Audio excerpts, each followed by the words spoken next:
તરફ વડોદરામાં શહેરમાં ધોધમાર વરસાદ વરસ્યો છે। રાવપુરા ફતેગંજ વિસ્તારમાં ભારે વરસાદ વરસ્યો। અલકાપુર દાંડિયા વિસ્તારોમાં પણ ભારે વરસાદ વરસ્યો છે। વડોદરા શહેરમાં ભારે વરસાદનું આગમન થયું છે। અચાનક જ ભારે વરસાદ અહીં શરૂ થઈ ગયો। રાવપુરા ફતેગંજ અલકાપુરી દાંડિયા બજાર સહિતના વિસ્તારોમાં ભારે વરસાદ વરસ્યો છે, જેના કારણે વાતાવરણ ખુશનુમા થયેલું જોવા મળી રહ્યું છે।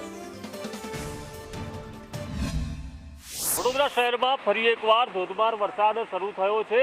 જે રીતે 1 કલાક પહેલા ધીમી ધારે વરસાદ હતો, વિવિધ વિસ્તારોમાં અલગ અલગ વિસ્તારોમાં ઝાપટા પડ્યા હતા, ત્યારે હવે વડોદરા શહેરમાં જે વરસાદે જોર પકડ્યું છે અને મધ્યમથી ભારે વરસાદ હાલ વડોદરા શહેરમાં પડી રહ્યો છે। પછી રાવપુરા હોય, ફતેગંજ, માંજલપુર, અલકાપુરી સહિતના વિસ્તારોમાં આ જ રીતે ભારે વરસાદ પડી રહ્યો છે। છેલ્લા ઘણા દિવસોથી મેઘરાજા વડોદરાને હાથ તાળી આપતા હતા અને ક્યાંક ઝાપટા કે ધીમી ધારે વરસાદ વરસતો હતો, પરંતુ જે રીતે 3 તારીખથી 7 તારીખ સુધી ગુજરાતમાં ભારે વરસાદની આગાહી છે, ત્યારે હાલ વડોદરા શહેરમાં પણ ભારે વરસાદ પડી રહ્યો છે। પાલિકા એવું કહી રહી છે કે 1 દિવસમાં 7 થી 8 ઇંચ વરસાદ પડે ત્યાં સુધી પૂરની પરિસ્થિતિ ન આવે, પરંતુ જે રીતે હા વરસાદ પડી રહ્યો છે ત્યારે અમારું અનુમાન છે કે જો 1 કે 2 કલાક સુધી આ રીતે વરસાદ પડતો રહે તો વડોદરા શહેરના નીચાણવાળા વિસ્તારોમાં પાણી ભરાશે, ચોક્કસ વાત છે।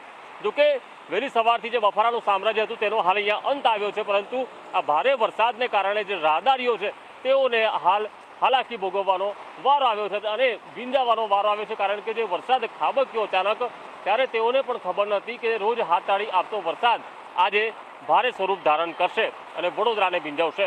કેમેરા પર્સન નિકેશ વડલ સાથે કુણાલ શર્મા, સંદેશ ન્યૂઝ, વડોદરા।